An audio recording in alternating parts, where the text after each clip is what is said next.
জীবনের সম্পর্ক নিয়ে কখনো অঙ্ক কষা উচিত নয়, এই কথা তো ঠিক। যদি এই সম্পর্কে লাভ, ক্ষতি, গুণ, ভাগ এসব চলে আসে, তাহলে সবকিছু শুধু ব্যবসা হয়ে যায়। এই পুরো খেলাটাই হয়ে যায় অঙ্কের। আর এই জীবন নিশ্চিত রূপে অঙ্ক কষা নয়। এই জীবনে আনন্দকে বাড়ানো, কষ্টকে কমানো গণিতের খেলা নয়, ব্যবহার আর প্রেমের খেলা। কখনো কারোর মাথায় হাত রেখে তাকে শুভেচ্ছা জানালে হয়তো সেটা রাধা রাধা। বিপদ, বিপদের কথা শুনলে আমরা সবাই সচেতন হয়ে যাই। এই সংসারে এরকম কোনো প্রাণী নেই যে বিপদে পড়েনি, যে বিপদে ঘিরে থাকেনি। এবার কেউ কেউ বিপদের মুখোমুখি হয়ে বিজয় লাভ করেছে, কেউ কেউ তা পারেনি। কিন্তু বেশিরভাগ লোকেই বিপদের এই সময় কেটে যাওয়ার পরে বিপদের বিষয়ে ভুলে যায়, আর এটাই তার সব থেকে বড় ভুল হয়। বিপদের সাথে জড়িত এই তিনটি কথা সব সময় মনে রাখবেন। প্রথম, যারা আপনাকে বিপদে আপনি মনে রাখেন, তাহলে বিপদ ভুলেও কখনো আপনার জীবনে আর আসবে না। রাধা রাধা। লোকে আমাকে সবসময় জিজ্ঞেস করে যে কানাই, এখন তুমি বড় হয়ে গেছো, এই বাচ্চাদের সাথে থেকে তুমি সবসময় দুষ্টুমি করো কেন? তুমি বড় হয়ে গেছো, বড়দের মতো থাকো। বেশিরভাগ লোকে এটা বুঝতে পারে না, ভাবে উনি তো ভগবান, ভগবানের মতো গম্ভীর নয় কেন? এবারে আমি কি করে বোঝাবো সবাইকে যে আমার ভগবান হওয়ার পিছনে যে সবচেয়ে বড় রহস্য, তা হলো এই বাচ্চারাই। আমার শক্তি কোথা থেকে আসে?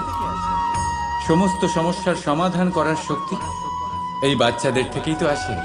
জীবনে বাঁচার শক্তি, সংসারকে প্রেম শেখাবার শক্তি এই বাচ্চাদের থেকেই আসে। কারণ বাচ্চাদের থেকে বড় কোনো ভগবান হয় না। এবারে দেখুন না, পুরাণ আর বেদের কোনো জ্ঞান নেই ওদের, কিন্তু খুব ভালোভাবেই জানে যে একজন উদাস ব্যক্তির মন কি করে ভোলানো যায়, কি করে তাকে আনন্দ দেওয়া যায়। আর এই এক বিশাল ব্যাপার। কোনো ন্যায়, কোনো নীতির জ্ঞান নেই ওদের, কোনো ভেদাভেদ করতে জানে না। কিন্তু এটা অবশ্যই জানে একজন একা অজানা ব্যক্তিকে নিজের দলের সদস্য কি করে বানাতে হয়, কি করে তাকে আপন করতে হয়। আর এই এক বড় ব্যাপার, এই বাচ্চাদের থেকে অনেক কিছু শেখার আছে। তাই আপনারাও নিজেদের জীবনে গম্ভীর হওয়ার চেষ্টা কখনোই করবেন না। আর যদি করেন, তাহলে এই সংসার খুবই নীরস লাগবে আপনার। আপনিও বাচ্চাদের মতো নিষ্পাপ থাকুন আর নিজেকে আনন্দে রাখুন। লাভ আর ক্ষতির ঊর্ধ্বে গিয়ে সম্পর্ককে দেখুন। জ্ঞান অর্জন করার পরিবর্তে ভালোবেসে সম্পর্ক পালন করুন। আপনি নিজেই বুঝে যাবেন যে এই সংসার কতটা সুন্দর। রাধা রাধা। লোকে বলে মানুষ নিজের ভবিষ্যৎ জন্ম থেকেই লিখিয়ে আনে, অর্থাৎ এখানে এই কপালে। ভাগ্য দেবতা আমাদের সমস্ত উত্থান, সমস্ত পতনের হিসেব সবটা লিখে দেন। কিন্তু কপালে কেন, পায়ে নয় কেন? যদি পায়ে লেখা হয় তাহলে আমরা পড়তে পারবো, যদি কপালে লেখা হয় আমরা ছাড়া বাকি সবাই পড়তে পারবে। এবারে আমাদের কপাল এখানে তাই প্রতিফলিত হয় যা আমাদের মস্তিষ্কে আছে, আর মস্তিষ্কে থাকে আমাদের ভাবনা। তাই এই ভাবনার ধনাত্মক হওয়া অত্যন্ত জরুরি। এতে বিকাশের জন্য স্থান রাখুন, এতে সবাইকে একসাথে নিয়ে চলার ভাবনা রাখুন। আর বিশ্বাস করুন, আপনার মস্তিষ্কের এই ভাবনা সাফল্য রূপে আপনার কপালে অবশ্যই লিখিত হবে। কারণ আপনার ভাবনাই সত্য হয়ে আপনার জীবনে আসে। রাধা রাধা। মানুষ জন্ম নেয়, আর জন্ম নিলেই তার জীবনযাত্রা শুরু হয়ে যায়। তারপর সে পরিশ্রম করে, লড়াই করে, আর সে তার ফল অবশ্যই পায়। সেই নিজের জীবনযাত্রা নিজেই সাজায়। তার জীবনে ভয় ততক্ষণ প্রবেশ করে না যতক্ষণ না সে জীবনে কিছু অর্জন করে। একবার সে কিছু পেয়ে গেলে তারপরে সেটা হারিয়ে যাওয়ার ভয় মনের মধ্যে জন্ম নেয়। তারপর সে ভাগ্য, জ্যোতিষ, ভবিষ্যৎ এইসব দেখতে ব্যস্ত হয়ে পড়ে। আমি আপনাকে একটা প্রশ্ন করছি, আপনি যখন এই সংসারে এসেছিলেন কি নিয়ে এসেছিলেন যে আপনি হারাবেন? কিছুই না। আপনার বশে আপনার জীবনের সেই মুহূর্তই আছে যা আপনার হাতে আছে, অন্য কিছুই নয়। আপনার হাতে আছে আপনার কর্ম। যে জীবনে দুর্ভাগ্যে হতাশ হয় না, যে অসফলতার জন্য ভেঙে পড়ে না, সেই এই জীবনে বিজয়ী হয়। বলুন, যখন আপনার জীবনে কিছুই ছিল না, কি করেছিলেন? পরিশ্রম করেছিলেন, লড়াই করেছিলেন, আর সেই সব কিছু পেয়েছেন যা পেতে চেয়েছিলেন। তাহলে আজ সব পাওয়ার পর ভয় কিসের? সেই সব জিনিস কি আপনাকে পরিশ্রম করার থেকে আটকায়? না। সেই জন্য নিজের হাতের রেখায় কখনো নিজের পথ খুঁজবেন না, কারণ এই সংসারে যাদের হাতই নেই তারাও নিশ্চিতভাবে তাদের নিজের পথ নিজেই বানিয়ে নেয়। তাহলে আপনার কি নিয়ে চিন্তা? রাধা রাধা। সংসারে প্রত্যেক মানুষের মনের গভীরে অনেক রকমের চিন্তা লুকিয়ে আছে। পিতামাতার চিন্তা, সন্তানের চিন্তা, স্ত্রীর চিন্তা, কাজের চিন্তা, ভবিষ্যতের চিন্তা, ইত্যাদি ইত্যাদি। মানুষের এই মন নানান চিন্তায় ভরা, কিন্তু আস্তে আস্তে এই চিন্তা চিতা হয়ে ব্যক্তিকে সমাপ্ত করে দেয়। আপনাদের একটা কথা মনে করিয়ে দিই, যে কথা আপনারা আগে থেকেই জানেন। কি অদ্ভুত ব্যাপার, তাই না? আপনি এই সংসারে আসার আগেও এই সংসার ছিল, আপনি যখন এই সংসার থেকে যাবেন তারপরেও এই সংসার থাকবে। অর্থাৎ আপনার আসার আগে এবং আপনার যাওয়ার পর যে সময়, সেটা আপনার হাতে নেই। তাহলে আপনার হাতে কি আছে?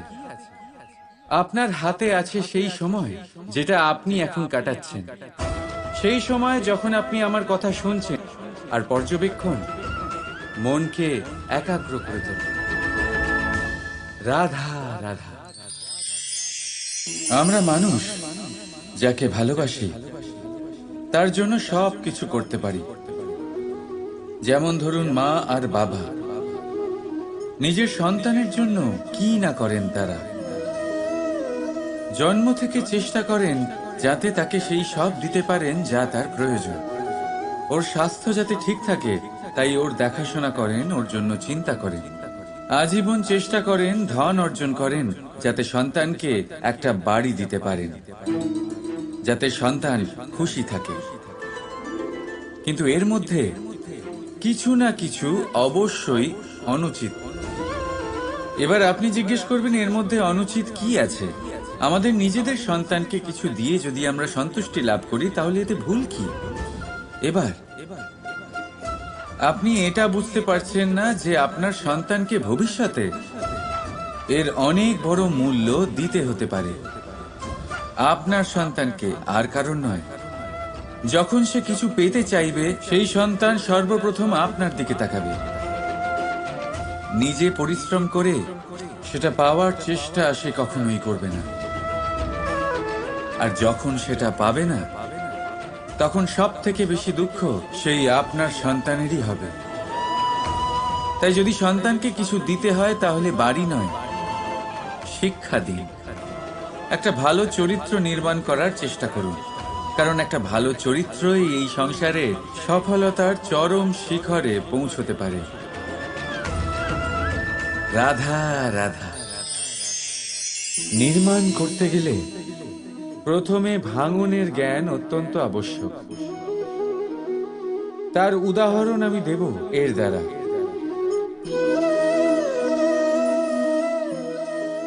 এই সুস্বাদু পায়েস, এটা তৈরি হয় পুষ্টিকর ভাত দিয়ে। কিন্তু আপনারা কি জানেন এই ভাত কিভাবে তৈরি হয়? কতটা পরিশ্রম করতে হয় এই ভাতকে? সর্বপ্রথম একে জলে ডুবে থাকতে হয়, তারপর সূর্যের প্রবল তাপে একে গরম হতে হয়, আর তারপরে ঢেঁকির মার সহ্য করতে হয়। শুকনো হলে একে প্রবল বেগে ঝাড়া হয়, তারপর গিয়ে তৈরি হয় এই ভাত, যা খেয়ে আপনি তৃপ্তি পান। সব থেকে বড় সহায়ক রাধা রাধা। জীবনে আমরা সবাই, এই সংসারে প্রত্যেকেই শুধুমাত্র ওপরে উঠতে চায়। এমন কেউ নেই যে নিচে পড়তে চায়। কিন্তু আপনাকে যদি সত্যের সাথে পরিচয় করাই, তাহলে নিচে পড়া অত্যন্ত আবশ্যক। যখন আপনি নিচে পড়েন, তখন সর্বপ্রথম আপনার মনে পড়ে ওপরে যখন ছিলেন, সেই স্থান, সেই সময় এবং তার গুরুত্ব কি ছিল। তার থেকেও বড় শিক্ষা, আপনার যখন পতন ঘটে, তখন আপনি বুঝতে পারেন আপনার আপনকে, আর আপনার ভয় পাবেন না। এটা আপনাকে জীবনের খুব বড় এক শিক্ষা দিয়ে যায়। রাধা রাধা। এই সংসারকে আপনি কেমন করে জানবেন, কেমন করে বুঝবেন? এবার আপনার উত্তর বড়ই সহজ হবে। সংসারকে নিজে চোখে দেখে। এটা অবশ্যই উচিত। এবারে দেখুন না, আমরা নিজে চোখে এই সংসারকে দেখি, একে চিনি, তারপরে আমরা বুঝতে পারি। কিন্তু আমরা এটা খেয়াল করতে পারি না যে সমস্ত সংসারকে দেখছে যে চোখ, তা কতটা ছোট হয়, তাই না? একা একজোড়া চোখ আমাদের সমস্ত সংসারকে দেখায়। তাহলে ভেবে দেখুন আপনার কাছে আর কি কি আছে। দুটি চোখ আছে, দুটি কান আছে, বলার ক্ষমতা আছে, যা দিয়ে আপনি শব্দ নির্মাণ করতে পারেন, শব্দ যা দিয়ে আপনি ব্রহ্ম বানাতে পারেন। দুই হাত আছে, যদি সে চায় তাহলে পাতাল খুঁড়ে সে জল নিয়ে আসতে পারে। দুটি পা আছে, যদি সে চায় তাহলে সংসারে যত বড়ই পর্বত হোক না কেন তাকে পার করতে পারে।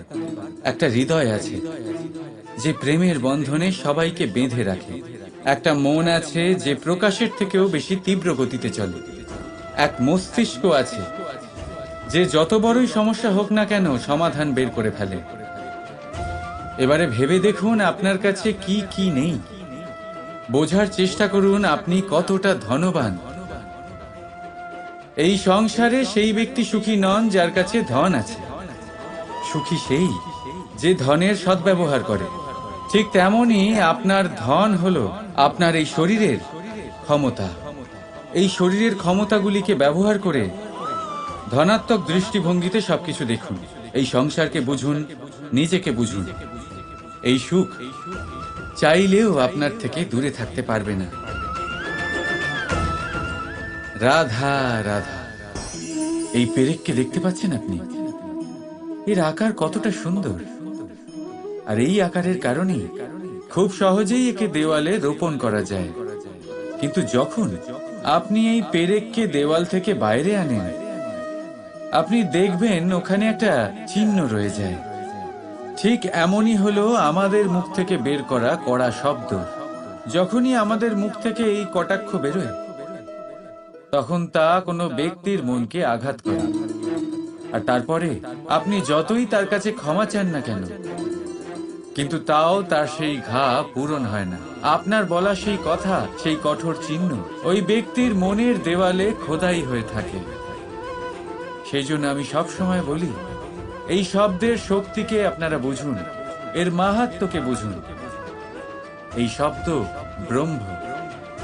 কারণ যেভাবে আপনাকে এই শব্দ বিজয়ী করে তোলে, সেইভাবেই এই শব্দ আপনার ব্যাকুলতার কারণে, আপনার বাচন ভঙ্গির কারণে, আপনার অতি উৎসাহের কারণে আপনাকে বিপরীত প্রহারও করতে পারে, যতই আপনার মন সুন্দর ও মধুর হোক না কেন। রাধা রাধা। আসুন আজকে আমরা কথা বলি ভাষার বিষয়ে। এই ভাষা কত অদ্ভুত এক শক্তি, কিন্তু কখনো কখনো আমরা এই তর্কে লিপ্ত হয়ে যাই যে কোন ভাষা সর্বশ্রেষ্ঠ। কখনো কখনো এই সমস্যায় আটকে পড়ি যখন সামনের জনের ভাষা ভিন্ন আর আমাদের ভিন্ন, না আমরা তার কথা বুঝতে পারি না সে আমাদের। আচ্ছা ঠিক আছে, কিন্তু কেউ আমাকে এটার মানে স্পষ্ট করে বোঝান। সূর্যমুখী, সূর্যের কিরণের কোন ভাষা সে বুঝতে পারে যে সূর্য ওঠার সাথে সাথে সেও ফুটে ওঠে? চকর, চকরের কাছে এমন কোন ইন্দ্রিয় আছে যে সে চাঁদের শীতলতা অনুভব করতে পারে? গরু এমন কোন সঙ্গীত শিখেছে? রাধা রাধা। ব্যক্তি কখন সফল হয়, কখন অসফল, কখন ক্ষতি হয়, কখন লাভ, কখন জয় হয়, কখন পরাজয়, এসব কিসের উপরে নির্ভরশীল? বেশিরভাগ লোকেই বলবেন পরিস্থিতির ওপর, আর সেটা ঠিকও। যদি বাইরে বর্ষার পরিবেশ থাকে তবে সেখানে বস্ত্র কিভাবে শুকোতে পারে? যদি ঝড়ের পরিবেশ থাকে তাহলে নৌকা কিভাবে পার করানো যেতে পারে?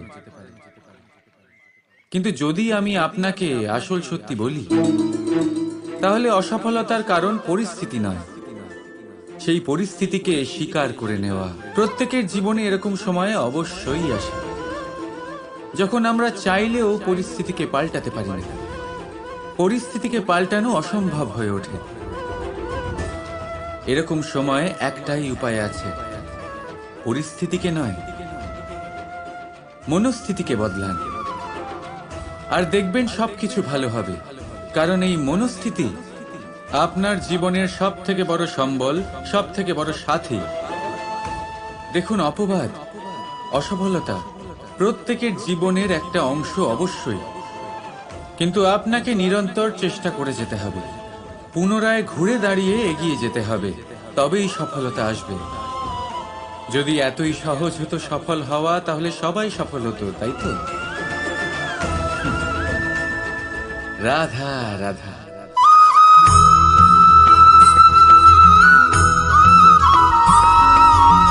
পঞ্চতত্ত্বের মধ্যে দ্বিতীয় তত্ত্ব হল ধরণী, ভূমি, যাকে আমরা ধরণী মাতা বলি। এই ধরণী ধৈর্য ধারণ করে, আর এর ওপরেই আমাদের সমগ্র সংসার নির্ভরশীল। কারণ এই ভূমি সহ্য ক্ষমতা রাখে, এর সহ্য ক্ষমতা হলো অপরিসীম। সন্তান যতই আঘাত প্রদান করুক না কেন, প্রেম পূর্বক সহ্য করে, আর তার বদলে অমূল্য রত্ন প্রদান করে। সন্তান যদি হাল চালায়, তাহলে তার বদলে তাকে অন্ন প্রদান করে। এটাই হলো ধরণী। এবার এর থেকে আমরা কি শিক্ষা পেতে পারি? এটাই যে কারোর জন্য কিছু করা বা কাউকে কিছু দেওয়া মনে কোনো কামনা ছাড়াই। আর এই কথাটা বুঝে যান, যদি কারোর জন্য কামনা না রেখে বা কোনো পাওয়ার আশা না রেখে কারোর জন্য কিছু করেন বা কারোকে কিছু দেন, যদি এটা আপনি শিখতে পারেন, তবে আপনি ভালোবাসতে শিখে গেছেন। আর সেই জন্যই এই ধরিত্রীকে মাতা বলা হয়। কারণ মাতা শুধু উনি নন যিনি গর্ভে সন্তানকে ধারণ করেন, মাতা তো উনিও যিনি জীবন বাঁচতে শেখান, যিনি জীবন বাঁচার উদাহরণ প্রদান করেন। তাহলে ধরণীর থেকে এই নিঃস্বার্থ ভাব শিখুন, নিঃস্বার্থ ভালোবাসা শিখুন, আর এই ভালোবাসার সাথেই বলুন রাধা রাধা।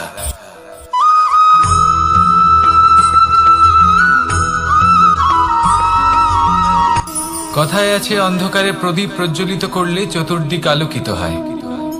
কিন্তু যদি এই প্রদীপ আমি সূর্যের আলোর সম্মুখে সকালবেলায় প্রজ্বলিত করে রেখে দিই, তাহলে কি হবে? আপনি বলবেন যে এটা করে তো কোনো লাভই হলো না। সূর্যের প্রকাশের সামনে এই প্রদীপ আসলে কিছুই নয়। এবার এই চিন্তা ভাবনা প্রত্যেক দিন করতে হবে, আর একটা অমূল্য শিক্ষা পেতে হবে। মনে করুন যে আপনি মহাপুরুষের সামনে বসে আছেন, কোনো মহাজ্ঞানীর সামনে, তাহলে সেই ব্যক্তির সামনে নিজের জ্ঞানের প্রদীপ প্রজ্বলিত করবেন না, নীরব থাকুন আর সেই ব্যক্তির সূর্যের প্রকাশের মতো জ্ঞান প্রাপ্ত করুন। যতটা পারবেন জ্ঞান লাভ করুন। যদি এমন কোনো সময় এমন কোনো স্থানে আপনি আছেন যেখানে চতুর্দিক অন্ধকার, কারোর কাছেই জ্ঞান নেই, সেখানে নিজের জ্ঞানের প্রদীপ প্রজ্বলিত করুন। এমন করলে দুদিক থেকেই আপনার লাভ হবে, আপনার জ্ঞান প্রাপ্তিও হবে আর জ্ঞানের সঠিক প্রয়োগও করতে পারবেন। আর এই মন প্রসন্ন হয়ে বলবে, রাধা রাধা।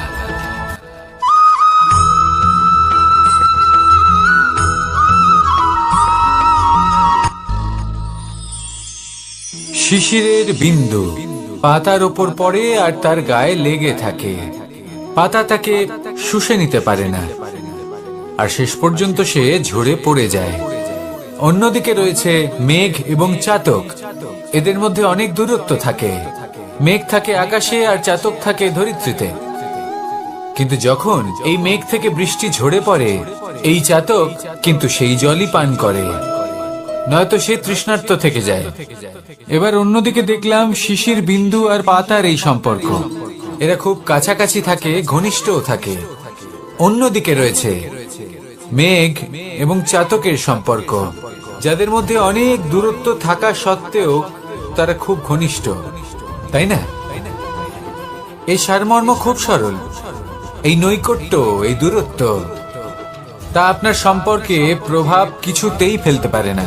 এই নৈকট্য, এই দূরত্ব, এইসব হলো শুধুমাত্র মনের ব্যাপার। কখনো আপনি অনুভব করেছেন আপনি কারোর থেকে অনেক অনেক দূরে আছেন, অনেক দূরে আছেন, তাও সেই ব্যক্তির প্রতি আপনি টান অনুভব করেন। সেখানে আপনি কারোর সাথে প্রত্যেক দিন অতিবাহিত করেন, সমস্ত জীবন অতিবাহিত করেন, সব থেকে বেশি সময় তার সাথে অতিবাহিত করেন, তাও তার প্রতি সেই টান অনুভব করেন না। এই সংকেত হলো মনের দূরত্বের। তাহলে মনের এই দূরত্ব দূর করুন আর আমার সাথে।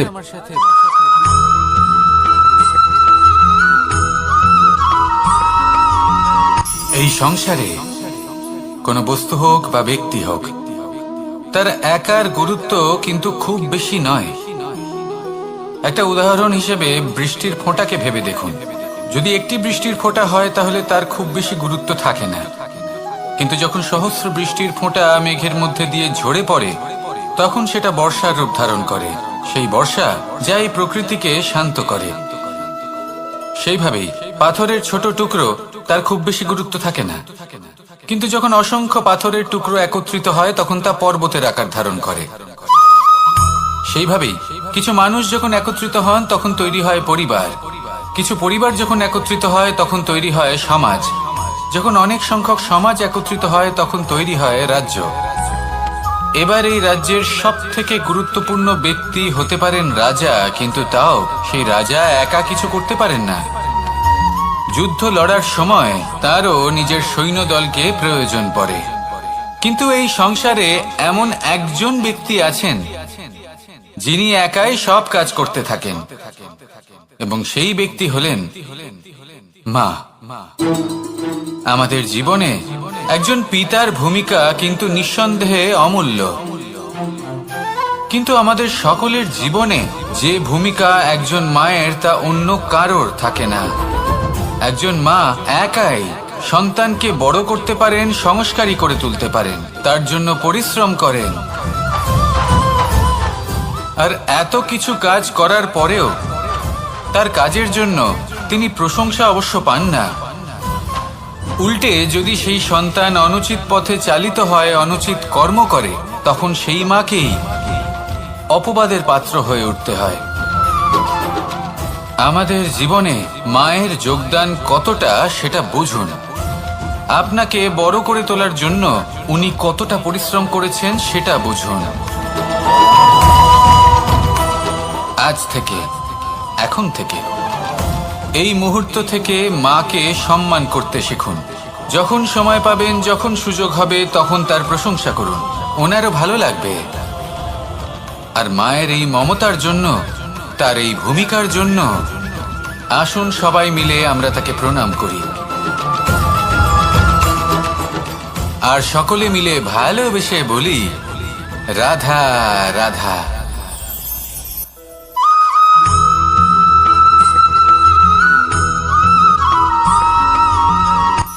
এই সংসারে সাফল্য লাভ করার জন্য জ্ঞানের প্রয়োজন হয়, পরিশ্রমের প্রয়োজন হয়, দৃঢ় নিষ্ঠার প্রয়োজন হয়, নিরন্তর চেষ্টা করা প্রয়োজনীয়।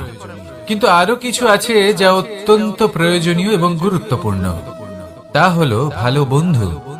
তাদের থাকা অত্যন্ত প্রয়োজনীয়। যদি ভালো বন্ধু থাকে তাহলে সময় এলে তারা ঢাল হয়ে আপনাকে সুরক্ষা করবেন। সময় এলে অস্ত্রের মতো শত্রুকে সংহারও করবেন। যদি তিনি জ্ঞানী হন, তাদের মধ্যে সদ্গুণ থাকে, তাহলে এই সব গুণ আপনার মধ্যেও প্রবেশ করবে। তাহলে সাফল্যের জন্য ভালো বন্ধু পাওয়া অত্যন্ত প্রয়োজনীয়। কিন্তু শুধু বন্ধু কেন, ভালো শত্রুও থাকা প্রয়োজনীয়।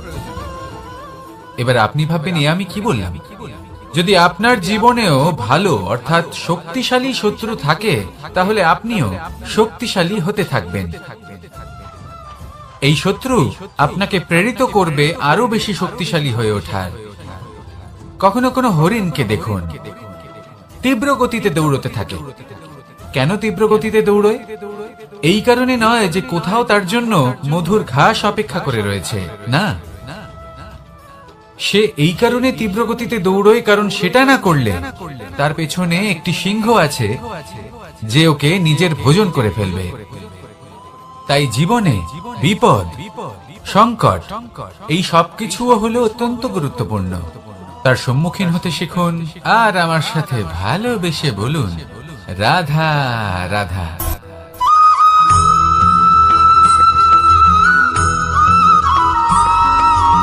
মানুষ জন্মগ্রহণ করে, তার সাথে ভয়েরও জন্ম হয়। ছোটবেলা থেকেই আমাদের মনে কোনো না কোনো প্রকারের ভয় থেকেই যায়। কেউ এই বিষয়ে ভয় পায় যে তার কোনো বস্তু তার থেকে দূরে চলে যাবে। কেউ এই বিষয়ে ভয় পায় যে আমি নিজেকে হারিয়ে ফেলব। কেউ এই ভেবে ভয় পায় যে আমার প্রিয়জনেরা তারা যেন আমার থেকে দূরে না চলে যায়। কেউ এই ভেবে ভয় পায় যে আমরা যেন পথ না হারিয়ে ফেলি, আদি ইত্যাদি। কিন্তু সত্যি কথা বলতে ভেবে দেখুন, এই ভয় বাস্তবে কি? শুধুই একটা মনস্থিতি, আর কিছুই নয়। যা কিছু আপনি জীবনে পেয়েছেন তা একদিন আপনাকে হারাতে হবে। এই জীবন হলো আপনারই, কিন্তু তাও একদিন সমাপ্ত হবে। তাই ভয় পেয়ে কি লাভ? এই ভয় শুধু আপনাকে জীবন যাপন করা থেকে বাধা দিচ্ছে, আর কিচ্ছু নয়। পথ হারিয়ে ফেললেই বুঝতে পারবেন যে নতুন পথ কিভাবে বানাতে হয়। কিছু মানুষকে জীবন থেকে হারালে তবেই আপনি বুঝবেন যে আপনার আপনজনকে। এই ভয়ের কারণে ভীত হয়ে থাকবেন না। এই তারা নক্ষত্র অন্ধকারের অভাবে গুরুত্ব হারায়। শিবকেও মহাদেব হওয়ার জন্য বিষপান করতে হয়েছিল। প্রত্যেক পরিস্থিতি, প্রত্যেক সাফল্য আপনার পরীক্ষা নেবে। তাতে উত্তীর্ণ হওয়া হলো আপনার কর্ম। যখনই আপনি ভয় পাবেন বা সংকটের সম্মুখীন হবেন, তখন সাহসের সাথে তার সম্মুখীন হন। মনে রাখবেন, যে সম্মুখীন হতে জানে, সাফল্য তার সাথে সবসময় থাকে। আসুন আর আমার সাথে ভালোবেসে বলুন রাধা রাধা।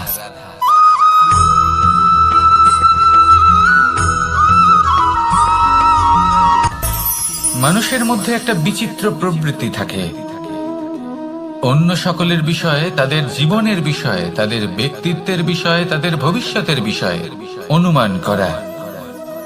এটা হলো অনুচিত। কারোর অতীতকালকে দেখে লোকে ভবিষ্যৎ বলে দিতে পারেন, বর্তমানকে দেখে ভবিষ্যতের বিষয়ে অনুমান করে ফেলেন। উদাহরণ দিতে হলে বলবো, কোনো দাসকে দেখুন, ওকে দেখে লোকে বলে যে ওর ভবিষ্যৎ সেটাই হতে পারে, অনুমান করে ফেলেন। আর এই রাজাকে দেখুন, উনি তো কত সুখী হবেন, উনি তো জগতের সব থেকে অধিক সুখী মানুষ, কত সুখ সুবিধা আছে ওনার কাছে, ধারণা করে ফেলেন। তবে সত্য তো এটাই যে কারোর ব্যক্তিত্বের বিষয়ে, তাদের ভবিষ্যতের বিষয়ে আপনি পূর্ণ সত্য কখনোই বলতে পারবেন না, শুধু অনুমান করতে পারবেন। আর এই অনুমান করে সত্যি কোনো লাভ হয় না, কারণ এই কাল সেটা হলো অত্যন্ত শক্তিশালী। কালো থেকে কালোতর কয়লাকেও হিরেতে পরিণত করতে পারে। অনেক বড় বড় রাজাকেও বিদূষক বানিয়ে ফেলতে পারে এক মুহূর্তেই। তাহলে আপনি অনুমান করে কি লাভ? কি পেলেন অনুমান করে? সেই জন্য কারোর বিষয়ে কোনো অনুমান করবেন না, তার ভবিষ্যতের বিষয়ে অনুমান করতে যাবেন না, কারোর বিষয়ে কোনো ধারণা করে নেবেন না। কিছু করতে হলে ভালোবাসুন, সবার মধ্যে ভালোবাসা ছড়ান, সবার মধ্যে ধনাত্মক ভাব ছড়ান। এই মন প্রসন্ন হয়ে বলবে রাধা রাধা।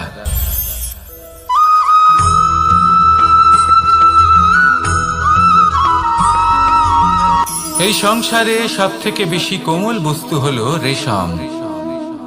এই রেশম এতটাই কোমল হয় যে এর পুরো একটা থান শুধুমাত্র একটা হাতে ধরা সম্ভব। কখনো ভেবে দেখেছেন এই রেশম কিভাবে হয়? একটি কীট তার লালার দ্বারা উৎপন্ন হয়। এই কীট সেই রেশমকে পাক দিতে থাকে, পাক দিতেই থাকে, আর আস্তে আস্তে তার মধ্যেই জড়িয়ে পড়ে। শেষে ওর এই সুন্দর অমূল্য সৃষ্টি রেশমের এই সুতো, তার নির্মাণ কার্য পূর্ণ হয়, কিন্তু তাতেই ও নিজে বন্দী হয়ে যায়। নিজেরই মায়াজালের এই বন্দী গৃহে নিজেই ফেঁসে যায়। এবার এই সুতোকে ব্যবহারযোগ্য করে তোলার জন্য এই কীটগুলিকে এই কবচের সাথেই ফুটন্ত জলে ফেলে দেওয়া হয়। এই সংসারে যদি আমাদের স্বপ্ন এই সংসারের দুঃখ হরণ করার জন্য, এই সংসারে সুখ বিতরণ করার জন্য হয়, তবেই আমাদের প্রগতি সম্ভব। যদি আমাদের এই স্বপ্ন শুধুই আমাদের এবং আমাদের স্বার্থ সিদ্ধির জন্য হয়, তাহলে এই স্বপ্ন আমাদের অন্ধ করে দেবে, আমাদের অন্ধকারের পথে নিয়ে যাবে, আর আমরাও সেই কীটের মতো হয়ে যাব। নিজেদেরই মায়াজালে আমরা নিজেই ফেঁসে যাব, আর শেষে আমরা যদি কিছু লাভ করি তা হবে একাকিত্ব, অন্ধকারময় মৃত্যু। তাই স্বপ্ন অবশ্যই দেখুন, কিন্তু এমন ভাবে স্বপ্ন দেখবেন না যে তার এই বন্দিগৃহে আপনি নিজেই ফেঁসে গেলেন। স্বপ্ন দেখুন পরোপকারে।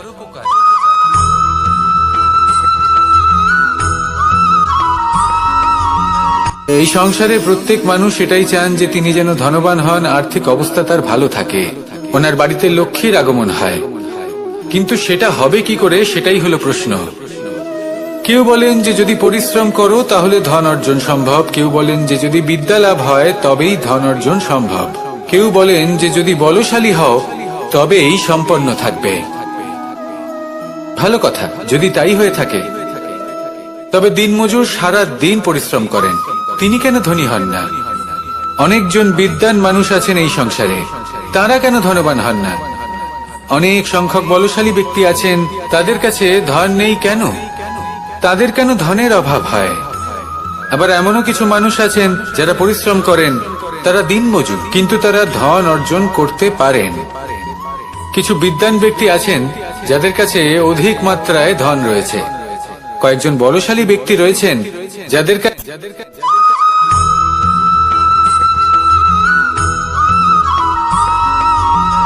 পিতা আর পুত্রের সম্পর্ক অত্যন্ত মধুর হয়ে থাকে।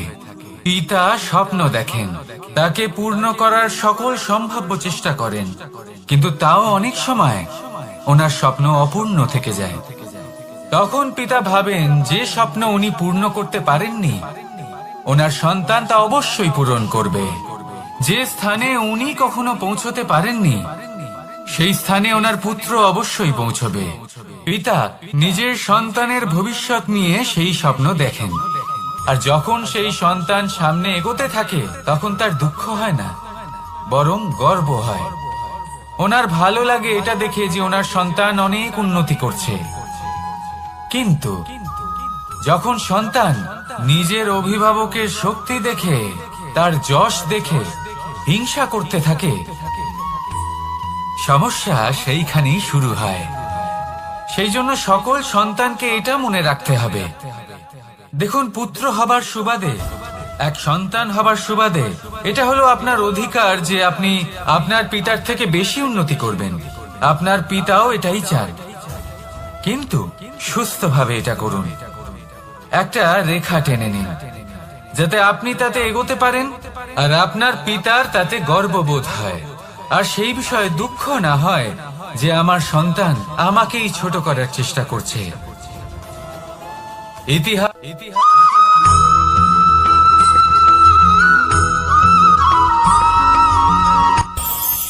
এই সংসারে আমরা প্রকাশ কোথা থেকে পাই? এর উত্তর বড়ই সরল। ভোরে যখন সূর্যোদয় হয় তখন প্রকাশের কিরণ আমাদের ঘরে এসে পৌঁছয়। এইভাবেই আমরা প্রকাশ লাভ করি।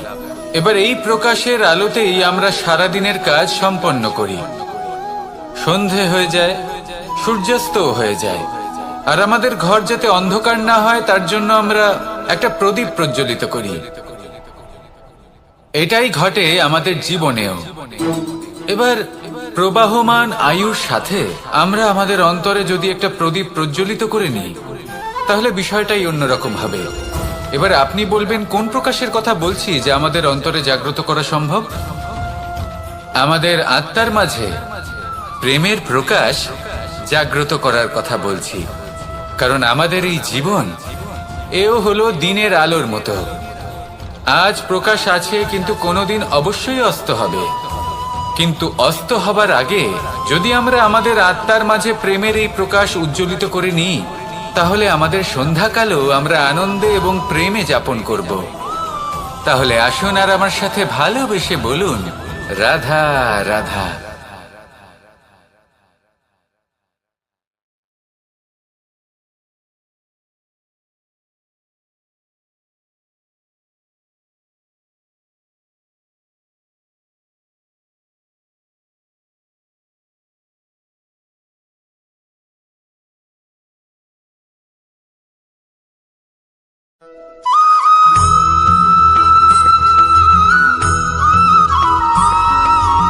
আমাদের শরীর প্রকৃতির সর্বশ্রেষ্ঠ রচনা। যে অঙ্গ প্রত্যঙ্গ আমরা লাভ করেছি প্রত্যেকটির মধ্যে একটি নিজস্ব বার্তা রয়েছে। একটু ভেবে দেখুন, দুটি চোখ দিয়েছে দেখার জন্য, দুটি কান দিয়েছে শোনার জন্য, নাসিকাও আছে দুটি, দুটি হাত দিয়েছে দ্বিগুণ পরিশ্রম করার জন্য। কিন্তু জীব শুধুমাত্র একটি। তার উপরেও তীক্ষ্ণ বলিষ্ঠ দাঁত দিয়েছে তার রক্ষার জন্য। কখনো ভেবে দেখেছেন কেন?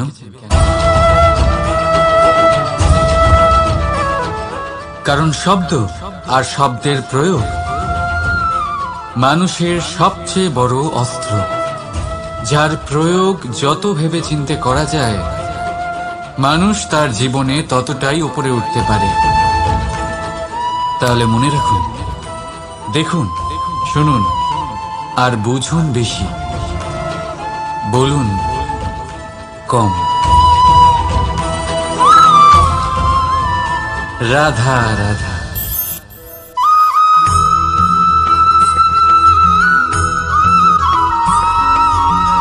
যখন আমরা কোনো বনে প্রবেশ করি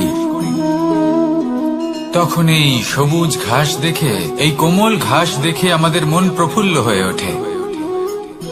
ভিন্ন ভিন্ন প্রজাতির ফুল, ভিন্ন ভিন্ন রঙের ফুল দেখে এই মন আনন্দে ভরে ওঠে।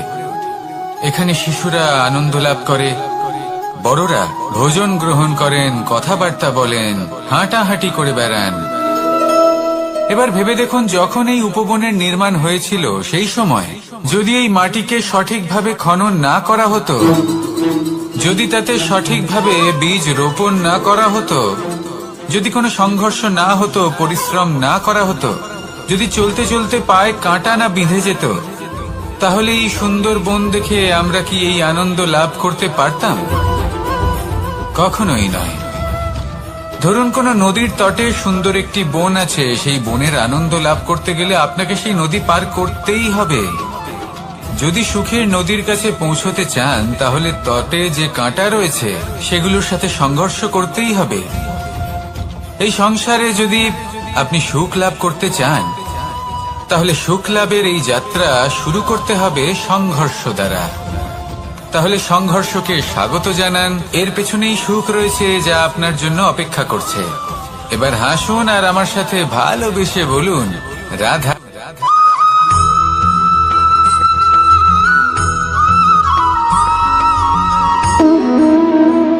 সম্পর্ক হলো আমাদের জীবনের একটি আধার।